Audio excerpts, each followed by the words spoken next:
Geometry lesson 3-6. We've been dealing with parallel lines quite a bit in this chapter. And one of the things that we know about parallel lines we actually learned last year in algebra. So we want to do a little bit of a refresher, and that is slope. Slope is known as rise over run, if you recall. We also typically use the letter m.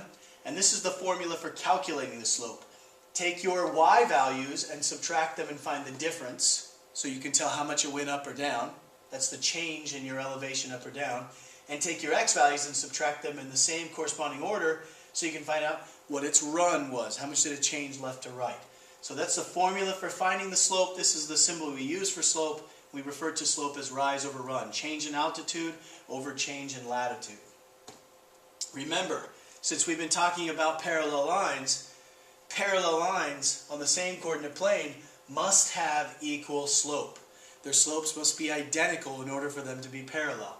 You cannot have one go up, one starts here and goes up 1, 2, 3 and over 1, 2 and say, well, there's that line, and then another one that goes up only here, it goes up 1, 2 and over 2. Those lines are not parallel. They do not have the same slope. Now they may not be touching right now, but eventually they would if they were to continue. Let's take a look at this. This is our formula situation. We've got two coordinates, -3, 0 and 4, 7. We're being asked to find the slope. A little delay there. So the slope, as we recall, we had a formula y sub 2 minus y sub 1 over x sub 2 minus x sub 1. We are going to use that formula, y sub 2. It's really delaying today. X sub 2 minus x sub 1. When you label your coordinates, doesn't really matter which one you consider the first or second coordinate. It won't matter in the end. Just go ahead and say x sub 1, y sub 1, x sub 2, y sub 2. Again, it wouldn't matter if you reversed this and you called this x sub 2, y sub 2, and x sub 1, y sub 1. That won't matter. But you can't say x sub 1, y sub 2. That will make a difference. You can't call this x sub 2 and that y sub 1. That will make a difference. You can't call this x sub 1 and that x sub 2. Obviously, that's a y value. Now it's all up to you. You just need to make sure you put things in the correct spots. So right here is supposed to be my y sub 2 value, which is a 7.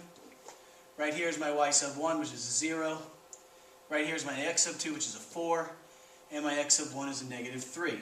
If I watch my signs, plus positive, I end up with 7 over 7, which really means this has a slope of 1. And if I were to graph these on a coordinate plane, I would find that it actually goes up 1 over 1, up 1 over 1. Or maybe it goes up 2 over 2, up 2 over 2. Or up 5 over 5, up 5 over 5. Maybe down 5, left 5, down 5, left 5. Whatever that goes up or down, left and right, is the equivalent of 1 for a rise over run. This is also from back in the algebra days. We've got what we called slope-intercept form. Y equals m slope, x plus b. Remember the b stands for your y-intercept. So don't forget about this form, y equals mx plus b. Our first example has a question, are the two lines m and n parallel? Are they parallel? The easiest way to determine whether they're parallel is not to necessarily look here. I mean, you could look at this and say, well, they're not touching. If they were touching, you wouldn't have to do very much. You'd be able to look at it right away and say, no, they're not. They're touching. Instead, go ahead and count the slope. This one has a starting point here. It doesn't matter which point you choose. Starting here, it goes up 1, 2, 3, 4, 5, 6, 7, which means it has a rise of positive 7. It turns to the right and goes 1, 2, 3. So it goes to the right 3, which means the slope of this line, m, is 7 over 3. Now, unless this red line has exactly the same slope, then they are not going to be the same. This one goes up 1, up 2, and over 1. So it only goes up plus 2. And this way, plus 1. Meaning that this slope is 2 over 1, or just 2. The last time I checked, 7 over 3 is not going to simplify down to exactly 2 over 1. 7 over 3 is 2 1/3. Close to 2, but 2 1/3 is not exactly the same. Alright? If this one had come out to be 14 over 6, then it would be the same. And someone might say, yeah, but that 14 over 6 isn't 7 over 3. Well, 14 over 6 in simplest form is 7 over 3. So in this particular situation, we would say we've calculated the m's as 7 thirds and 2 over 1 or 2. So the answer would be no. They have different slopes. Slopes are not the same. And a final question. Taking all the equations and slopes and everything, putting them together, find the equation for a line that passes through this point and has a slope of -2. There's a few ways we could do this. When it says equation, it doesn't really specify the form of the equation, but we have a formula that will allow us to use points and slopes. In fact, it's called point-slope form. Y minus y sub 1 equals m times x minus x sub 1. The y sub 1 and the x sub 1 are these values here. The slope, which is here, is this -2. So we simply substitute in the values that we know. We are going to have y minus equals x minus and the end of the parenthesis. Our y sub 1 value is 9. Our x sub 1 value is 4. Our slope was -2.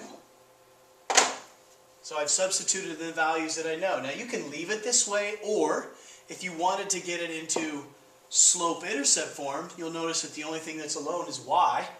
So we would need to use the distributive property. I'll change this to plus negative, distribute.